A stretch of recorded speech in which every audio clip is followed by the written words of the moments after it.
بسم اللہ الرحمن الرحیم۔ ایک نوجوان اپنے بوڑھے ماں باپ کے ساتھ کسی مہنگے ہوٹل میں کھانا کھانے گیا۔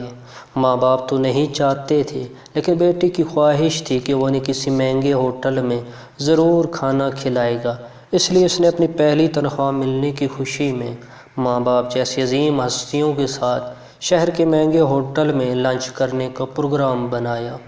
باپ کو ریشے کی بیماری تھی، اس کا جسم ہر لمحہ کھپکپاہٹ میں رہتا اور ضعیفہ ماں کو دونوں آنکھوں سے کم دکھائی دیتا تھا۔ یہ شخص اپنی خستہ حالی اور بوڑھے ماں باپ کے ہمراہ جب ہوٹل میں داخل ہوا تو وہاں موجود امیر لوگوں نے سر سے لے کر پیر تک ان تینوں کو یوں عجیب غریب نظروں سے دیکھا جیسے وہ غلطی سے وہاں آ گئے ہوں۔ کھانا کھانے کے لیے بیٹا اپنے دونوں ماں باپ کے درمیان بیٹھ گیا۔ وہ ایک نوالہ اپنی ضعیفہ ماں کے منہ میں ڈالتا اور دوسرا نوالہ بوڑھے باپ کے منہ میں۔ کھانے کے دوران کبھی کبھی ریشے کی بیماری کے باعث باپ کا چہرہ ہل جاتا تو روٹی اور سالن کے ذرے باپ کے چہرے اور کپڑوں پر گر جاتے۔ یہی حالت ماں کے ساتھ بھی تھی۔ وہ جیسے ہی ماں کے چہرے کے پاس نوالہ لے جاتا تو نظر کی کمی کے باعث وہ انجانے میں ادھر ادھر دیکھتی تو اس کا بھی منہ اور کپڑوں پر کھانے کے داغ پڑ گئے تھے۔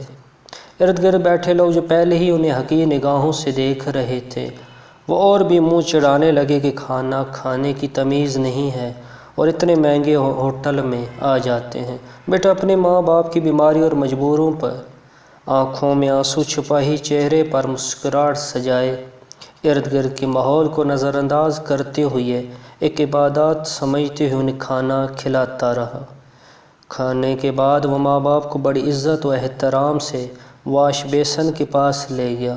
وہ اپنے ہاتھوں سے ان کے چہرے صاف کیے، کپڑوں پر پڑے داغ دھوئے اور جب انہیں سہارا دیتے ہوئے باہر کی جانب جانے لگا تو پیچھے سے ہوٹل کے مینیجر نے آواز دی اور کہا، بیٹا تم ہم سب کے لیے ایک قیمتی چیز یہاں چھوڑے جا رہے ہو۔